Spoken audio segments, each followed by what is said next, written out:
Hi, I'm Jenny. Welcome to All About Fun and Games. I'm glad you're here. Today, I'm continuing my 25 days of Christmas countdown. Stay tuned.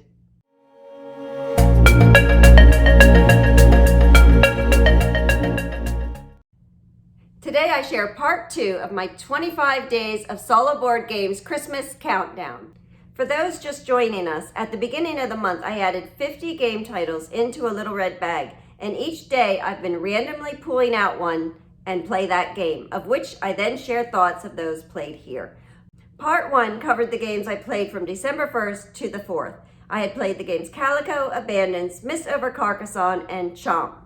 Today I'm going to share the games from December 5th to December 14th, and then I'll also pull out one that I need to play today for the 15th. So let's get to the list of the 10 games that I pulled out of the bag and then played last week. On December 5th, I had pulled out Valley of the Kings, and I have the premium edition. Valley of the Kings is a game for 1 to 6 players, ages 14 and up, and about an hour long to play. In Valley of the Kings, you take the role of an Egyptian ruler, gathering treasures for your tomb, because in this game, you can take it with you. The player tombing the most treasures wins. It is a deck-building game where players start with less powerful cards in the beginning and work to collect stronger, more valuable cards as you play. But the twist is, it is a balance between building your deck while at the same time entombing the best treasures, which are often the stronger cards to play. The decisions needed during the game make this a challenging game. I love playing this game solo. There is an automa deck which chooses which cards to take from the pyramid and then entomb, acting like a second player who seems to always take the card you hope to gain. On Wednesday, December 6th, I pulled out the game Meadow. Meadow is a game for 1 to 4 players, ages 10 and up, and takes about an hour to play. Meadow is a cozy game. Your goal is to gain the most points as you enjoy exploring through the meadow, which is represented by a grid of beautifully illustrated cards featuring animal, landscapes, and other discoveries. It is a card open drafting game and a little more heavy than, say, Floriferous, which is strolling through a flower garden, and another solo game I love to play. Either game I'm happy to play, bringing the outdoors indoors to the game table. On Thursday, December 7th, I pulled out Orchard, which is a solo game for ages 14 and up and takes about 10 minutes to play. To play Orchard, you only need 9 cards and dice. It is challenging but super fun. The object is to gain the most points by overlapping trees, thereby growing that fruit, flipping over the dice to higher and higher numbers. The trees must match up in order to place a die, and the more trees you can overlap, the more fruit you grow. I love to play this game in a spare few minutes. On Friday, December 8th, I pulled out the game title Ark Nova. Now this is a game for 1 to 4 players, ages 14 and up, and if playing solo, it only takes about a half hour to an hour to play. However, if you're playing multiplayer, it does take a lot longer, so I love to play it solo. During the game, you must design and manage the best zoo. The core game mechanism for Ark Nova is hand management. You play cards to build enclosures, gain animals, support conservation projects, and hire specialists. It is a bit complex for a beginner gamer, with quite a bit of setup. However, it offers lots of strategic gameplay and is definitely worth the effort. On Saturday, December 9th, I pulled out the game Cottage Garden, and this is for 1 to 4 players, ages 8 and up, and only takes about 15 minutes to play.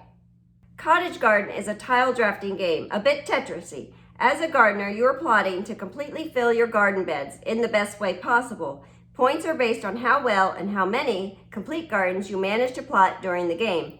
I find the game relaxing and fun to play. Completing a garden by drafting all the right shapes to not cover up the items is super fun and satisfying. On Sunday, December 10th, I pulled out the game Parks. This is for 1 to 5 players, ages 10 and up, and takes just over a half hour to play. Parks is a wonderful nature game where your goal is to gain the most points by hiking trails and exploring parks. The game is of high quality. I love all the wooden tokens. Playing solo, you must move quickly against the rangers, also on the trail, to not lose out on gathering tokens needed to visit parks and score points. A joy to play. On Monday, December 11th, I pulled out the game Aniram, and this is for 1 to 2 players, ages 10 and up, and takes only about 15 minutes to play. In this card game, you need to collect 8 doors from the deck, 2 of each color, while dealing with nightmare cards. It's a simple game, yet challenging. In the solo game, you start with 5 cards in your hand, and during the game, you play or discard a card, filling your hand at the end of your turn, in hopes of discovering all 8 doors before you run out of cards to draw from. And those nightmares are horrible. On Tuesday, December 12th, I pulled out Lost Ruins of Arnak. This is a game for 1 to 4 players, ages 12 and up, and takes about a half hour to play. Lost Ruins of Arnak is great for playing solo. Its key game mechanisms are both deck building and worker placement. This combination of how you should best play your cards and add to them while exploring the ruins, defeating temple guardians, and doing research makes for excellent gameplay. The Automa player is there to take away actions or cards you may have wanted to take to gain. I love how it challenges you while not being distracting. On Wednesday, December 13th, I pulled out Under Falling Skies. This game is for ages 12 and up and takes about a half hour to play. In Under Falling Skies, you are trying to stop alien invaders. You must use the rolls of dice wisely. Higher rolls provide you with more powerful actions. However, they also make invading ships descend faster. It is all about placing the die to best balance your actions to those of the enemy. A very clever, challenging, and fun solo game.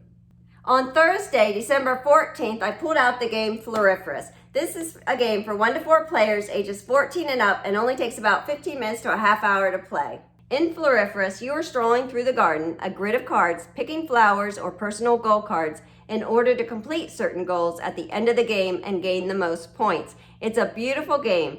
The Automa player, the Crow, is a deck of cards which indicates which cards to take from the grid, providing that added tension of the unknown and to spoil your well-intended plans. That Crow is pesky for sure. And today's game, which I'll pull out now, is going to be Railroad Inc. So thanks for joining me in this part 2 of my Christmas countdown. I'll be covering the final games that I play in the Christmas countdown after Christmas. Thanks for watching, and I'll see you next time here at All About Funny Games.